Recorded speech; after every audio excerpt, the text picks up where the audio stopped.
se levantaba o no la inmunidad del presidente Rodrigo Chávez Robles. Y de una vez vamos a comenzar, Gaby, con nuestra mesa de análisis de hoy lunes, y para eso nos acompaña doña Katia Benavides, analista política, y don Rafael Rodríguez, experto en derecho, no solamente laboral, sino también derecho penal, que es el área que también vamos a entrar a analizar con don Rafael en cuanto al escenario legal a partir de ya esta decisión formal al no alcanzarse los 38 votos requeridos para levantarle el fuero al mandatario.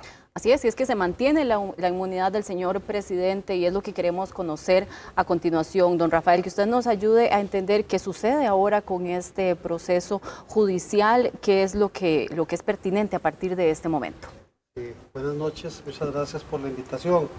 Ciertamente esto es parte del procedimiento, o sea, el proceso de improcedibilidad en que estaba sometido el presidente de la República en relación con el proceso de investigación.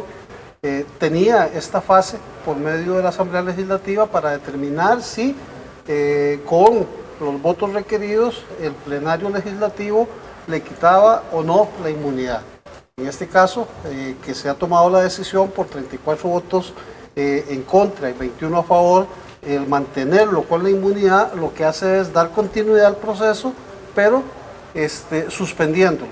La Asamblea Legislativa tiene que trasladar el proceso a la Corte Suprema de Justicia, a la Sala Tercera, que es la Sala de Casación Penal, a efectos de que este proceso se continúe hasta que se tenga la posibilidad de poder instar el procedimiento ya sin la inmunidad que tiene el presidente. Mientras se mantenga la inmunidad, el proceso se mantiene suspendido, pero no es que aquí se ha dictado un sobreseimiento, que se ha desestimado la causa, sino de que no se puede llevar a cabo el proceso contra el presidente mientras mantenga este fuero, que es el que le protege la Constitución. En un escenario inicial, don Rafa, sería a partir del 8 de mayo, cuando él, el 9 de mayo, que él ya entregaría la banda presidencial. ¿Qué pasaría? Porque era una duda que existía, que tuvimos ahora en redes sociales, don Rafa, es en el sentido eventual de que se ha dicho de la posibilidad, si doña Laura Fernández quedara como presidenta, ella misma ha dicho que podría estar nombrando al presidente Rodrigo Chávez como ministro, incluso habló ese es uno de los escenarios además que se ha comentado. Exactamente, hablando aquí en términos un poco hipotéticos, pero que es una posibilidad, don Rafa, en cuanto a que eso ocurra, ¿qué pasaría? La inmunidad ya a nivel legislativo por haber sido revisada y votada, tendría, al ser una nueva inmunidad, podría hacerse de nuevo el proceso, o ya se hizo el proceso legislativo y acaba ahí con lo que ocurrió hoy. Mire, este procedimiento ciertamente ha suspendido el proceso existente. Si la inmunidad de don Rodrigo se mantiene porque tiene un puesto en el cual también está cubierto por ese fuero, pues se va a mantener esa inmunidad. No vamos a tener que estar haciendo un procedimiento en cada puesto que tiene, sino que este caso en específico, por este proceso que era el que se estaba investigando, específicamente el llamado de los cariñitos, es el que se mantiene esa inmunidad.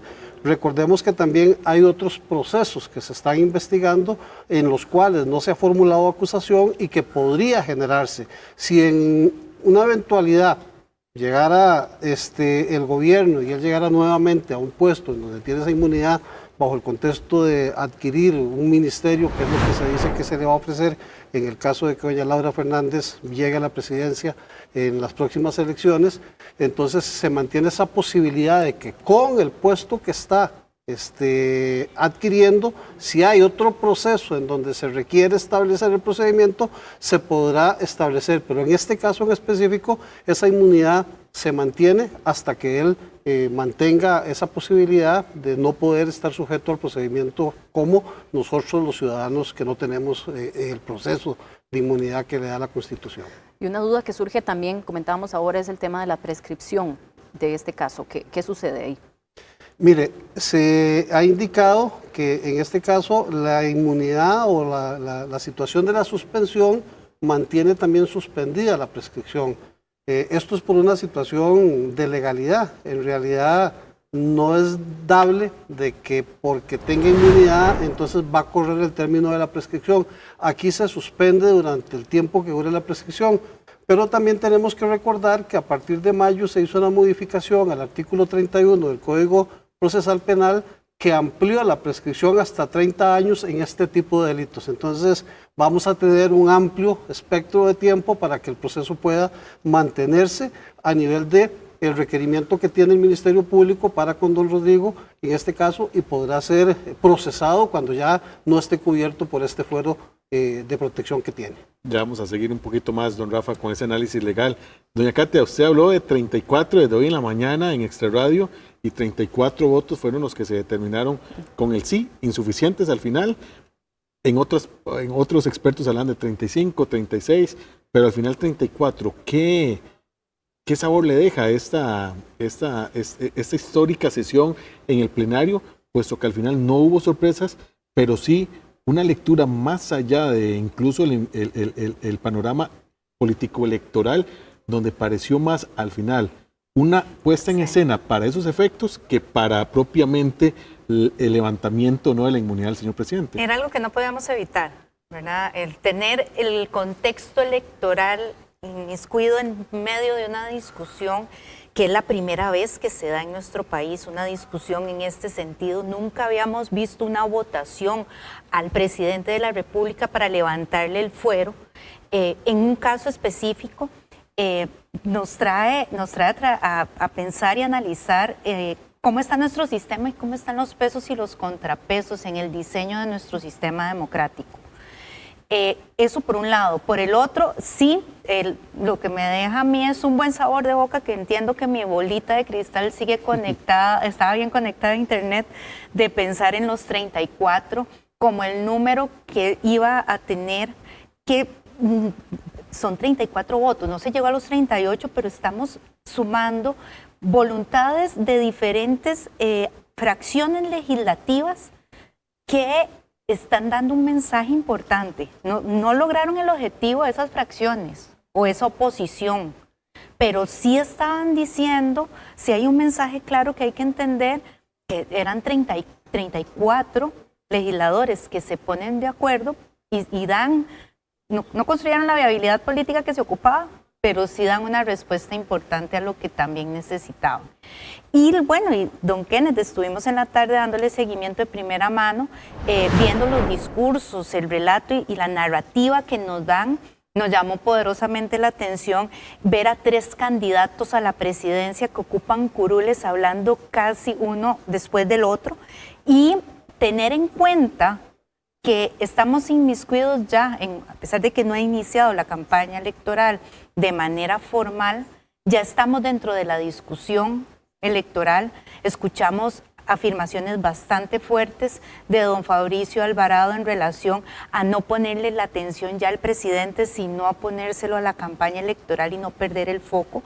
Vimos también afirmaciones o frases que normalmente son del presidente de la República, ticos con corona, ¿verdad? Aquí todos somos iguales, de la oposición tratando de argumentar y razonar su voto en función, red de cuido, donde ahí vemos cómo esa narrativa, ese relato, que ya estamos a puertas de una campaña electoral que arranque fuertemente, podría, en el caso de don Fabricio nos dicen, nos pueden quitar el foco de la discusión y podemos tener problemas en no discutir los problemas de fondo, sino irnos todavía por los personalismos. Pero yo sí considero que don Rodrigo Chávez va a ser un actor muy relevante a pesar de su prohibición electoral en estas elecciones, y no le hubiese dado más peso el levantamiento de la inmunidad, porque todos íbamos a estar también pendientes de cómo evolucionar el proceso judicial en el caso en que se le hubiera levantado el fuero. Pero eso no quita que él no va a dejar de ser un actor importante en la discusión política que se nos abre ya formalmente el 1 de octubre.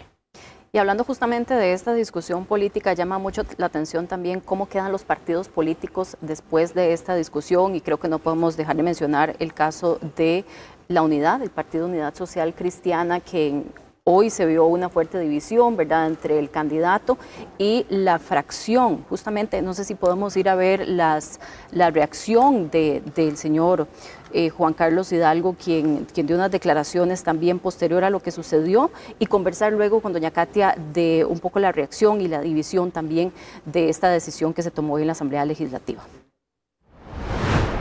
En Costa Rica nadie debería estar por encima de la ley. Hoy, un grupo minoritario pero significativo de diputados se apartó de ese principio fundamental. Con su voto protegen a un presidente que tiene miedo de rendir cuentas ante la justicia. Eso es un golpe directo a nuestro Estado de Derecho. Las democracias se sostienen con ejemplos, no con privilegios. Todavía estamos a tiempo de enderezar este rumbo. Yo seguiré defendiendo la ley y la democracia con valentía y decencia. Sobre los diputados de la Unidad que, yendo contra el mandato de la Asamblea Nacional, que es la máxima autoridad del partido, votaron contra el levantamiento de la inmunidad, repito lo que dije ayer. Desde ahora quedan suspendidos de la campaña y no tendrán espacio alguno en un futuro gobierno socialcristiano. Una ruptura totalmente que vemos a partir de este momento en la Unidad Social Cristiana a puertas de las elecciones. ¿Cómo lo interpretamos eso? Vamos a ver, no es la primera señal que se tiene dentro del Partido Unidad Social Cristiana de estas diferencias que tienen los legisladores a lo interno. Lo mencionábamos temprano, en las dos pasadas elecciones, dos candidatos del Partido Unidad Social Cristiana estaban aspirando a la presidencia, a la primera secretaría del directorio. Hace un año fue don Carlos Andrés con don Carlos Felipe, y en esta ocasión se suponía que había un acuerdo con doña Daniela Rojas para que fuese de los acuerdos que se tenían legislativos para el 1 de mayo, y es una sorpresa que salga en último momento nuevamente Carlos Felipe y le gane la elección a Daniela. ¿Verdad? Salieron así el desayuno, hablados y conversados de que vamos con Daniela. Exactamente. Literal. Exactamente, y fue muy curioso. Ahí es cuando uno dice que en política lo único seguro es lo que ya pasó. Entonces, aquí las diferencias que hay, sabíamos y conocíamos ya la posición de don Leslie Bojorges, que también generó unas reacciones semanas atrás en relación a esta votación. Vemos cómo también la posición de doña Melina, ¿verdad? Doña Melina fue una de las primeras diputadas que le dio su apoyo a don Juan Carlos, y me llama poderosamente la atención que de una manera muy decidida y tajante don Juan Carlos indique no están dentro de la campaña y no van a tener puestos en un futuro gobierno social cristiano. Eso es interesante notarlo. Y otro aspecto importante que tenemos que señalar, recordemos que nosotros somos muy de territorio, y aquí está sacando de la campaña a diputados que representan las zonas costeras, Limón, Punta Arenas y Guanacaste. También está don Horacio Alvarado, que es de la provincia de Heredia, y don Leslie Bojorges, que ya venía con algunas posiciones que no coincidían con la línea social cristiana en diferentes temas. No es solamente este, no es el primer evento que tenemos. Volvemos al ámbito jurídico. Rafa, le hacía un primer escenario, comenzando nuestra mesa de análisis. Ahora, el segundo escenario, que el presidente no entre en función de ningún ministerio, por ejemplo, y que, en el buen sentido de la palabra, a partir del 9 de mayo pasa a ser un ciudadano que ya no es protegido por la inmunidad que lo protegía como presidente.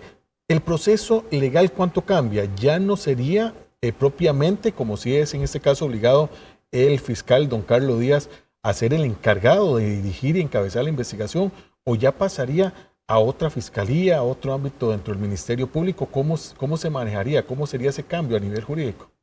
Kenneth, mire, la fuerza de la democracia está en la ley y no en las arbitrariedades. Muy probablemente muchas de las personas no estén de acuerdo con esta decisión que hoy día se tomó dentro de un proceso democrático. En un Estado de Derecho eso es lo que corresponde, ir cumpliendo cada una de las etapas.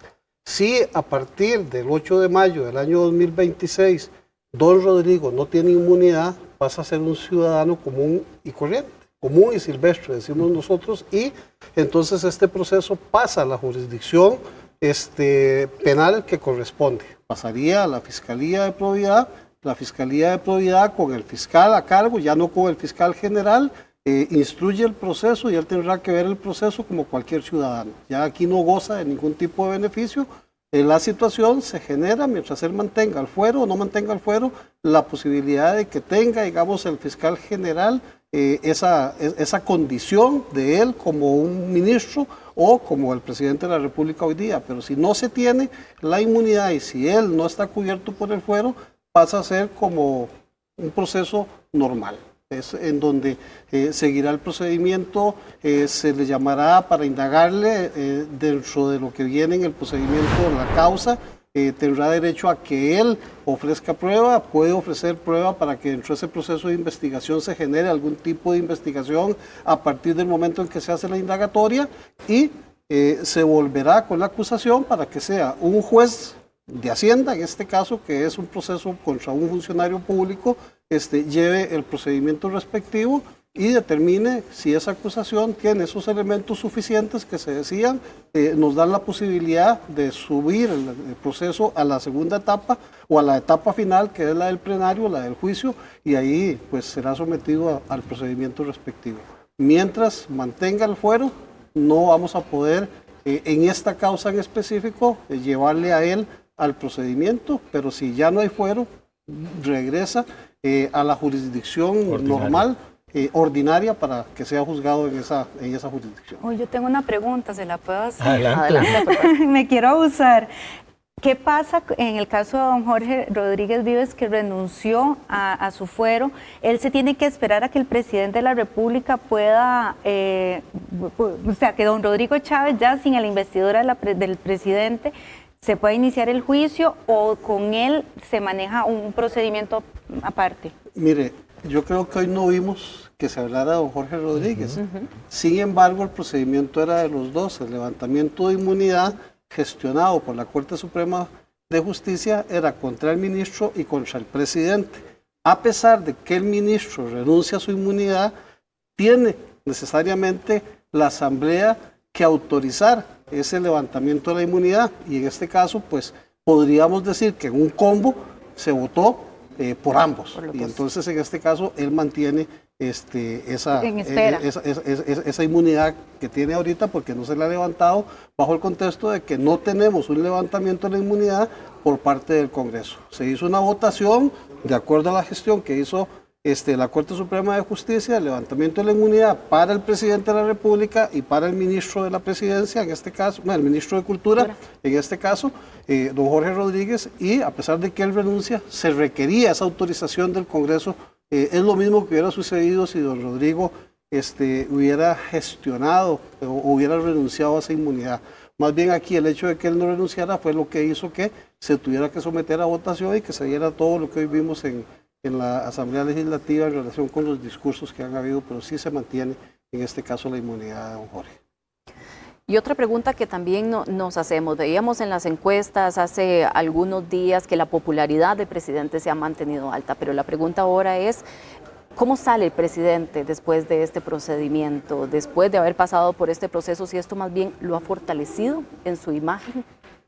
Vamos a ver, lo primero que tenemos que decir es que el presidente tiene una popularidad que no ha sufrido desgaste, a pesar de que ya tiene 3 años de estar en el poder, un poco más de 3 años. Normalmente ya los mandatarios a estas alturas tienen un desgaste más prolongado, incluso tendemos a pensar que salen del foco político en el momento en que arrancan las elecciones por el tema de beligerancia política, el tema, ¿verdad?, que no pueden participar activamente.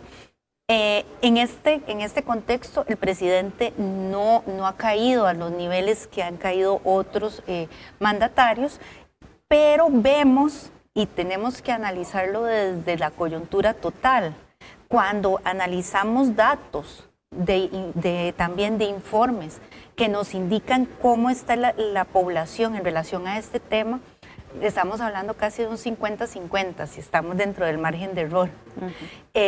Quiere decir que la población está muy polarizada en las posiciones y podríamos interpretar que la popularidad se podría reflejar, ¿verdad? Esto no quiere decir, habría que ver con más detalle los cuadros de los informes, pero podríamos pensar que sí estamos no solamente divididos en el tema del levantamiento del fuero, sino que estamos divididos en el tema de la popularidad o estamos divididos en otros temas que también nos están generando este arranque de analizar la política desde este punto de vista electoral. Al menos hay posición y yo lo celebro. O sea, yo celebro que no hay muchísimas personas que digan, no sé de qué se está hablando. No, yo sí puedo decir que es este tema y sí puedo decir si estoy a favor o estoy en contra. Tiene una posición. Hay una opinión muy personal. Como ella es la analista política, yo desde mi punto de vista político también podría decir que la decisión de Fabricio Alvarado fue una situación de carácter político. Yo particularmente creo que si al presidente se le hubiera levantado la inmunidad, lo convertimos en mártir. Y al final de cuentas, eso le va a dar más réditos a nivel de política y a nivel de lo que viene, y probablemente fue lo que Fabricio quiso evitar, porque él sabe que en estos momentos está como la segunda opción. Si le damos más popularidad al presidente quitándole la inmunidad, le estamos quitando fuerza también a los que vienen detrás de él. Entonces es una cuestión de cálculo político. Una distracción política enorme, ya lo decía doña Katia, palabras más, palabras menos.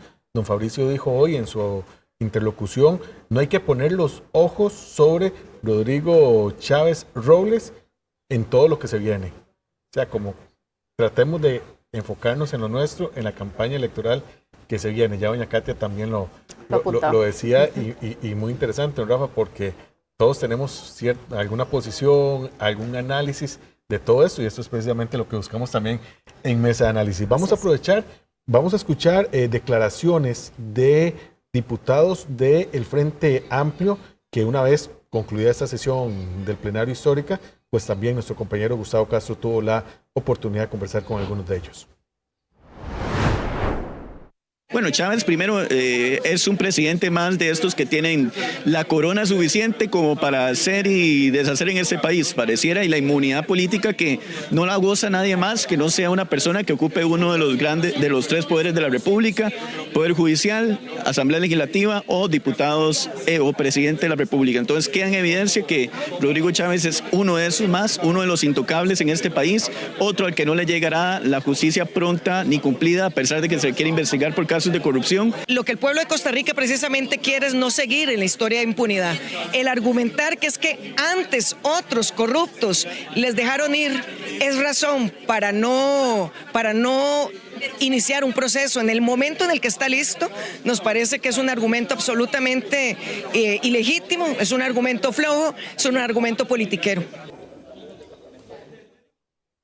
Bueno, estas son algunas de las reacciones que se dieron posterior a la votación que se dio en el plenario legislativo, pero ¿cómo ven ustedes las reacciones? Y también, doña Katia, queremos hablar acerca de los discursos, porque algunos fueron incluso muy vehementes, muy directos, como hablábamos en el caso de Fabricio Alvarado, ya con una posición muy firme. Sí, los relatos, el discurso, a veces creemos que esos espacios de discusión política es un desgaste, es un show, pero es parte de la labor que tiene el diputado y la diputada en su curul. Parte del control político, como les decía anteriormente, vino a validar nuestro sistema democrático en los pesos y contrapesos de los diferentes poderes de la República. Y iba a ser muy político. Indistintamente si hubiésemos estado un poquito más lejos de la campaña electoral o no, no se le iba a quitar porque el poder más político que tenemos es la Asamblea Legislativa. Entonces hay que entender que sí es relevante analizar ya los discursos de fondo. Vimos discursos por parte de la fracción del Partido Liberación Nacional muy enfocados en el tema constitucional. analizando y viendo y justificando su levantamiento del fuero en función de que todos los costarricenses somos iguales, artículo 33 de la Constitución Política, y que tenía que haberse ido él ya para poder investigar si se podía abrir o no ya el proceso para iniciar el juicio. Vimos también el discurso, bueno, que hemos estado muy atentos a lo que decía don Fabricio, ya desde su posición como candidato, 2 veces diputado, 2 veces, 3 veces candidato a la República, presidente de la República, que en una de esas ocasiones llegó a segunda ronda, y hoy los informes, ¿qué es lo que nos están diciendo?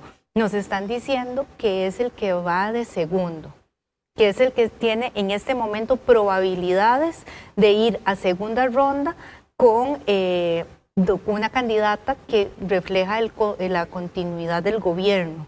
Y quiere decir también que él podría empoderarse como esa persona que puede venir a juntar toda la oposición para quienes no les gusta, no quieren la continuidad de este gobierno para el próximo, tengan una opción para poder irse, y él es una. Lo que pasa es que don Fabricio, y eso es otro tema, otra mesa de análisis, discusión.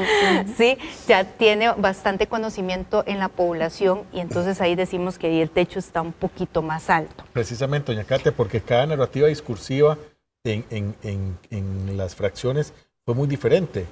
Como que uno podría entender que ya ellos sabían hacia quién estaban dirigiendo el mensaje. El mensaje fue muy diferente el que dirigió Fabricio Alvarado en términos electorales, me refiero, al que, por ejemplo, hizo don Ariel Robles. Y si así vamos en todos los candidatos, el mismo don Eli Feinsack, ¿verdad? Candidato presidencial por el PLP, fueron como muy focalizados, pero con una narrativa ya más de tinte electoral que de defensa de su posición del por qué sí o por qué no levantarle la inmunidad al presidente. Concuerdo con usted, don Kenneth, perfectamente. O sea, yo sí considero que todos los discursos eran muy atinados al target, a los targets muy precisos. Recordemos que don Fabricio, recordemos que don Fabricio no pasa segunda ronda en las pasadas elecciones, y muchísimos votos, ¿verdad?, incluyendo los del PLP, incluyendo los del Frente Amplio, se dividieron entre don Rodrigo Chávez y José María Figueres en menos cantidad, y por eso es que queda don Rodrigo Chávez de presidente, porque se da una coyuntura de votar en contra de alguien. Pero quiere decir que lo que se sumó de los diferentes partidos políticos que tienen representación en la Asamblea Legislativa, se le sumaron a don Rodrigo Chávez. Entonces ahora ellos están haciendo un esfuerzo para otra vez volver a diferenciar de lo que fue antes de la segunda ronda en las pasadas elecciones. Don Rafael, una consulta que tal vez es un poco más interpretativa, incluso también su opinión personal, porque leyendo algunas opiniones, muchos incluso mencionaban si esta decisión puede percibirse para la Fiscalía como un revés. A la Fiscalía le servía más que se votara por quitar la inmunidad. ¿Cómo se percibe esto también desde ese punto de vista? Sí, mire, los discursos también a nivel jurídico y legal se dieron desde el punto de vista de si el asunto era político, era una revancha de la Fiscalía, o si el asunto era un asunto de legalidad, tal cual se estaba generando, inclusive si existía o no existía la suficiencia probatoria que se requiere para llevar el proceso. Fue más político en realidad que legal, a pesar de que algunos de los diputados siempre dijeron que lo que se tenía que verificar era si se cumplía el requerimiento de la suficiencia probatoria, de que se dieran esos elementos suficientes de convicción para pensar que había causa y entonces quitar la inmunidad para ello. Aquí no es que se le quita poder o que se le quita fuerza al Ministerio Público. El Ministerio Público hace su tarea. El Ministerio Público tiene una investigación, tiene una denuncia, investiga y procede. Y bajo ese contexto presenta el procedimiento que hay. Que al final de cuentas no se le quitará la inmunidad, como ya lo dijimos anteriormente, no se desestima la causa ni se está dictando un sobreseimiento. Lo que se hace es única y específicamente que en estos momentos no puede continuar la instrucción del proceso No se puede indagar al presidente, no se puede llevar a juicio o no se puede llevar a las etapas siguientes porque está cubierto por este fuero. Pero aquí no es que se le quita peso o no se le quita peso. La misma situación hubiera pensado la gente de decir, si se le quita la inmunidad, entonces ganó el fiscal. Aquí en realidad no gana el fiscal, no gana el presidente, gana la democracia, gana el sistema de derecho que permite ciertamente que el procedimiento se cumpla como la Constitución y el Código Procesal Penal lo tiene establecido. Y entonces aquí los costarricenses lo que tienen que saber es ciertamente que se cumplió con ese procedimiento y eso es lo que nuestro sistema democrático de derecho prevé. Hubiera sido consecuencia diferente el que hubiéramos sido contrario a ello y que no se hubiera generado el procedimiento a pesar de las denuncias que hay. Y esto es parte de lo que tenemos. Entonces aquí no hay perdedores, no hay ganadores. Hay un sistema judicial, hay un proceso judicial que sigue su rumbo, nada más que con diferentes procedimientos que se han establecido. Pasamos ahora a escuchar más reacciones, en este caso de diputados oficialistas que conversaron con nuestro compañero Gustavo Castro una vez finalizada la sesión. Bueno, sería la segunda gran derrota política, por cierto, que tiene.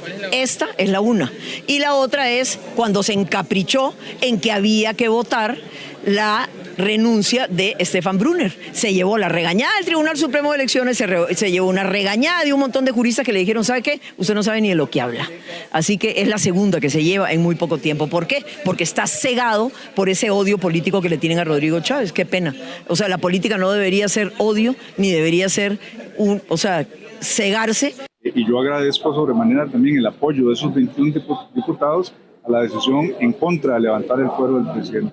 Era normal que hubiese un apoyo importante al levantamiento del fuero porque sin duda alguna eso era un pequeño o gran golpe en la mesa para efectos del proceso electoral que está por arrancar. Bueno, es que hoy fue un día muy difícil. Yo creo que nosotros no podíamos dar por sentado que esto lo íbamos a ganar. Creo que habían muchos diputados que estaban, y lo dije en anteriores ocasiones, estaban esperando el momento de la votación para definir su voto. Nunca dieron ningún argumento, sino que en ese momento algunos pidieron la palabra. En el caso del PUS no teníamos claridad cómo iba a ser esa votación.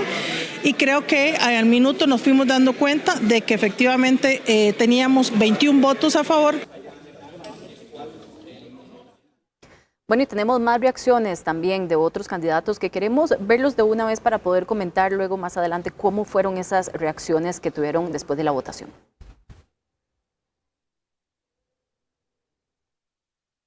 Creo que ha quedado más que evidenciado que tiene esa red de cuidado, que no sé si es una red de cuidado de buena fe, de buena voluntad de los diputados. No sé cuántos votaron así atemorizados y cuántos votaron porque realmente creen en proteger al presidente, pero lo que es una vergüenza es que existiendo un privilegio que es la inmunidad presidencial, y teniendo el mecanismo constitucional para levantar esa inmunidad, para que el presidente pueda enfrentar los cargos y si es cierto que no cometió ningún acto de corrupción, que lo demuestre en juicio, los diputados desaprovechan esa oportunidad. Primero, es evidente que hubo un enfoque electoral muy claramente marcado, pero principalmente entre quienes votaron en contra del levantamiento de la inmunidad. Quienes votamos a favor nos apegamos más al cumplimiento de requisitos y condiciones jurídicas que deben cumplir este tipo de expedientes. Y antes de continuar con nuestra mesa de análisis, vamos ya por último a escuchar las declaraciones del jefe de fracción del Partido Liberación Nacional y también del Partido Unidad Social Cristiana. Escuchemos. Pudimos escuchar aquí a Nueva República, por ejemplo, haciendo un análisis del por qué no votaban el levantamiento de inmunidad por razones estrictamente electorales, de que no convenía, y me parece que eso es un grave error. Aquí se vota sí o no, se levanta la inmunidad de acuerdo a los procedimientos jurídicos y habían suficientes elementos para que se levantara la inmunidad desde el punto de vista jurídico. Que convenga o no a un partido político o al presidente desde el punto de vista electoral, eso es otro tema que no debería haber sido valorado. Lamentablemente, por un tecnicismo no se le levanta. La Constitución dice que son 38 votos, votaron 34 a 21, 34 diputados dijeron que sí al levantamiento de la inmunidad. creemos que no es conveniente tener a un tico con corona que se escude detrás de una inmunidad para no afrontar sus problemas judiciales. Yo creo que el señor presidente tiene que ir a ver a rendir cuentas ante el Poder Judicial.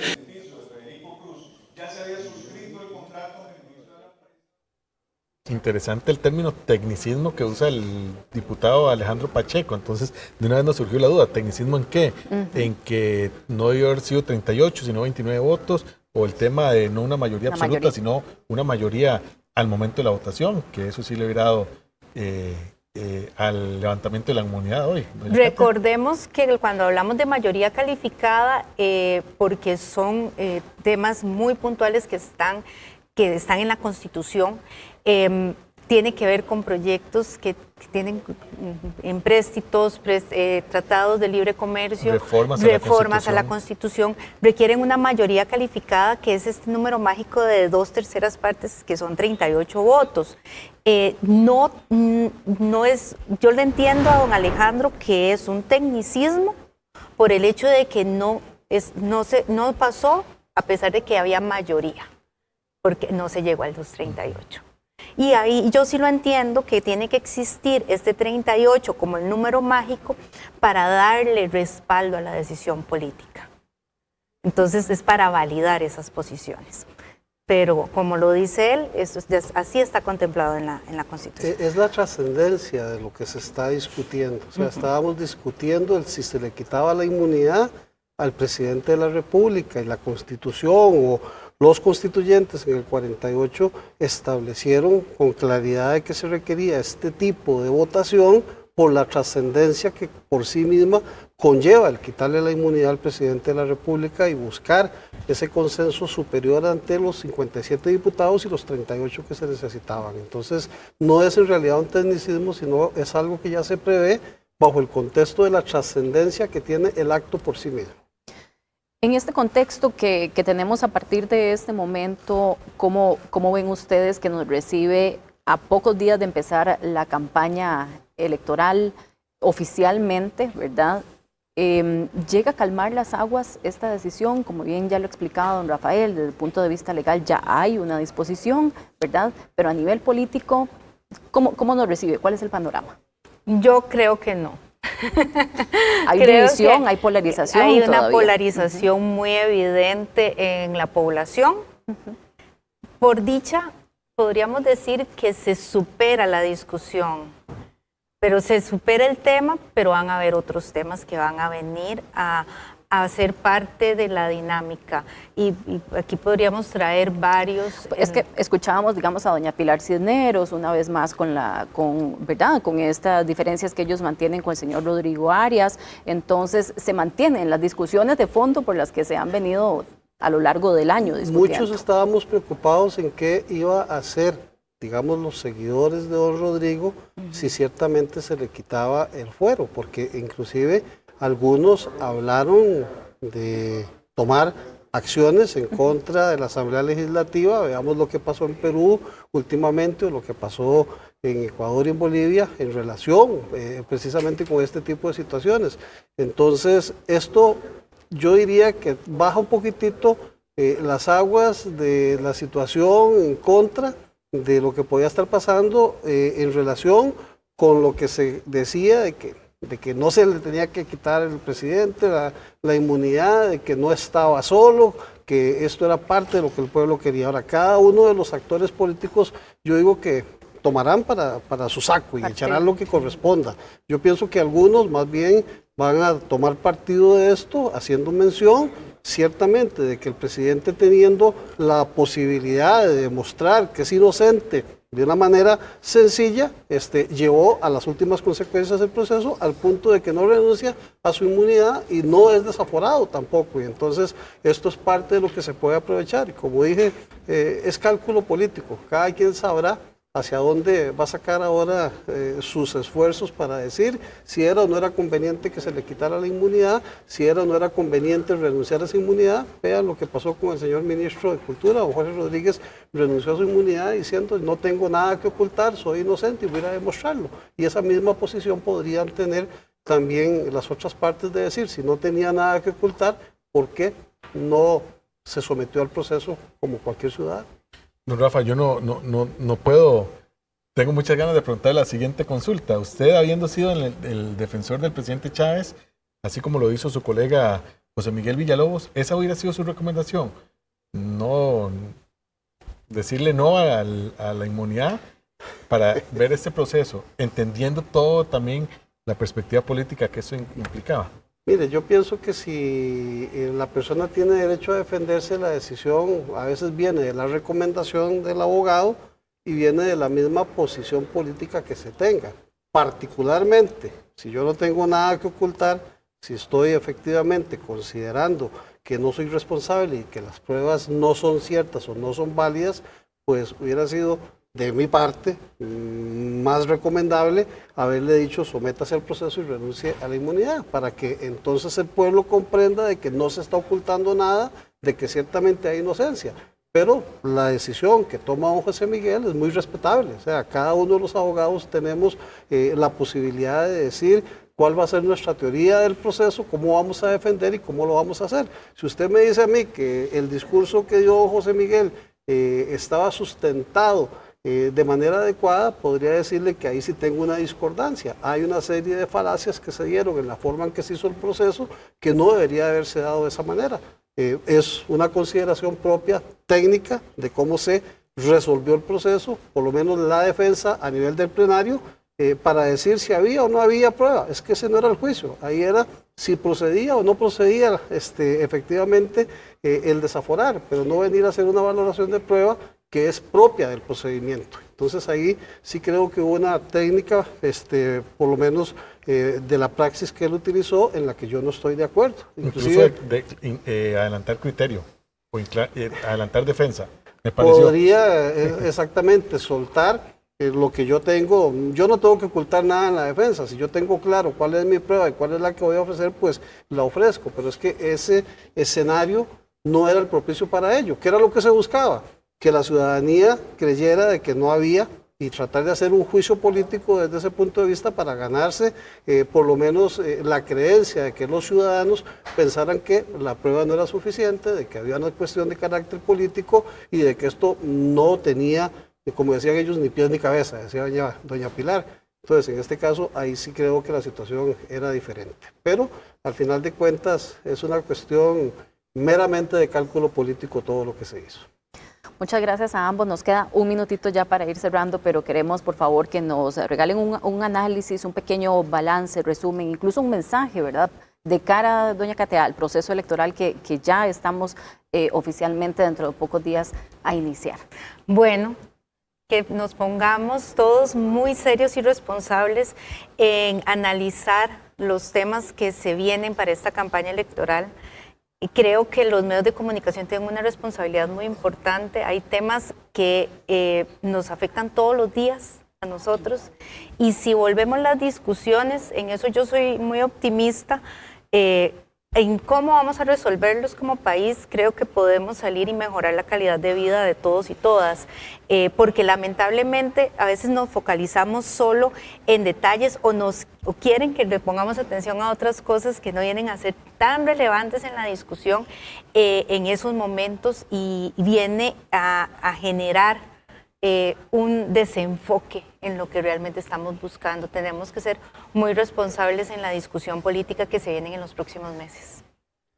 Podemos estar o no estar de acuerdo con lo que se resolvió, pero tenemos que respetar las opiniones de todos. Yo creo que el discurso de odio que hemos tenido últimamente tenemos que cambiarlo. Costa Rica es un país que se ha distinguido precisamente por ser un legado de paz, un legado de democracia y un legado en donde se tienen que tender puentes para tener una comunicación y resolver los problemas de manera pacífica y no bajo el contexto de discusiones o conflictos que al final de cuentas nos van a perjudicar a todos. Yo creo que hoy tenemos el ejemplo de que Costa Rica es una democracia en donde se cumplen estos procedimientos con independencia de quién sea la persona, y eso es lo que tenemos que respetar. Muchísimas gracias, Rafael Rodríguez, doña Katia Benavides, por todos sus aportes y este amplio análisis. Muy amables. Muchas gracias. Un gusto.